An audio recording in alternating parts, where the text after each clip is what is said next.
mu ddwaliro lya Nakasero Hospital. Professor George Kanyihambe yali omulamuzi wa kkooti ensukulumu jasiriza ogw'enkomerero nga busaasaana enki ya leero wetuukiddeyo ku ssaawa 4 ez'okumakya ng'omubiri gw'omugenzi Kanyihamba kibajje bakwasa bakampuni ya A+.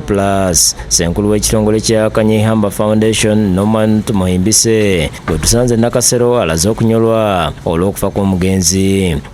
Amawulire ag'ennaku agatuguddeko leero nga bukya gali nti Justice Kanyihamba asize omukka gwe ogw'enkomerero wano e Nakasero Hospital. Wabula ategeeza nti enteekateeka z'okuziika zaakulangirirwa eyaliko Ssaabaminisita Dr. Lwakana Lugonda ng'amaze okuteesa ne famire ne gavumenti. Enteekateeka z'okumuwerekera eziri official zijja kuba zitegeezebwa eri eggwanga oluvannyuma lwa meeting ya family members ab'Oluganda ne gavumenti ng'emaze okutuula. Tulina essuubi nti Right Honorable Lwakana Lugonda ajja kutegeeza eggwanga ku bigenda okuddako mu kaseera katono okuva. Tweyongeddeyo mu maka ga Kanyihamba e Buziga ng'entuusanze bali mu kiyongobero eky'amaanyi olw'okufa kw'omutwe mu maka gano. Innocent bw'ekyalapa Buziga Frederick Nkiririhe abadde atwala omugenzi amwogeddeko ng'abadde omutuuze ow'enjawulo eyeebuuzibwako ku nsonga ezitali zimu. N'okusingira ddala ku magezi netusobola okukulemberamu ekitundu kyaffe era abadde agattowa ng'atwaniriza bulungi. Tumufiiriddwa nnyo. Agamba nti Kanyihamba abadde musajja muyivu naye ng'akolagana na buli omu ku kyalo ng'era bagenda kumusubwa. Tumufiiriddwa nnyo nnyo nnyo nnyo n'obuwombeefu bungi. Nsaba ebirungi byakoledde eggwanga lino n'ekitundu kyaffe Katonda amulamuze ekisa.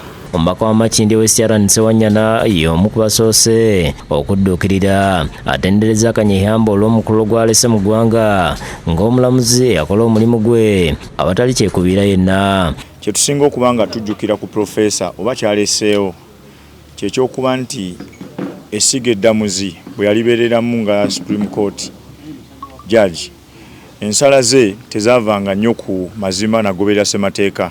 Ono bwe nali naamidde okubeera omukuza w'abaana bange nakyo nteekwa kikutegeeza.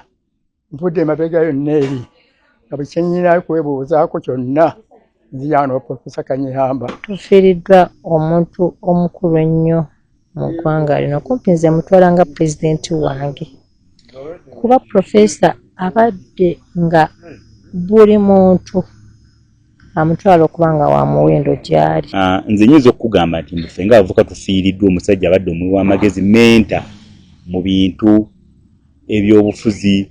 Abavuzi ba booda ku siteegi y'oku luguudo lwa Kanyihamba e Buziga nabo bamutendereza bya nsuso olw'enkolagana ennungi gy'abadde nabo ng'atabawa ne ku ssente. Kanyihamba ade muntu w'abantu era ffe nga tulina naye bali emmere awaka ng'atuyita ate buli mwaka alina sente z'atuwa emitwalo 5 enaku enkulu era naye tulya naye emmere tusiraba enaku enkulu. Omulamuzi wa kkooti ensukulumu abawa ensala y'abatono nga bawakanya okulondebwa kwa Pulezidenti Museveni mu kalulu ka 2026 mu musango ogwawaabwa Dr. Kizza Besigye eyakwatira FDC bendera mu kalulu ako. Profesa Kanyihamba afiiridde ku myaka 85 nga yazaalibwa nga 11 omwezi ogw'omunaana mu 1939 ekinaba mu disitulikiti y'e Kanungu. Ye mwana omuggalanda mu famire y'abaana 11 mu maka ga Zakariya Bafokolola ne Kyendya Mariam Kyakundwa. Yasomera Hamurwa Church School, Nyaluhanga Anglican Church Primary School, Nyakatale Church School, Kigezi High School, Busoga College Mwiri,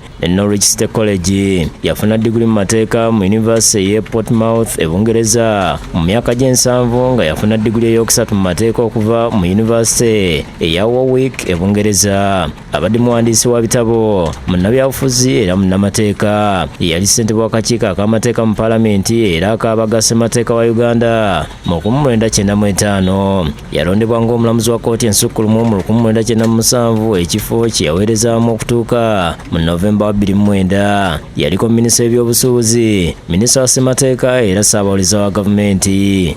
Abadde musajja ateerya ntama naddala ku nsonga enkulu eziba zigenda mu maaso mu ggwanga ezeekuusa ku mateeka n'eddembe ly'obuntu. Fred Kajubi ne Judith Narugwa bebakusakidde gweno ku Lwabukedde TV.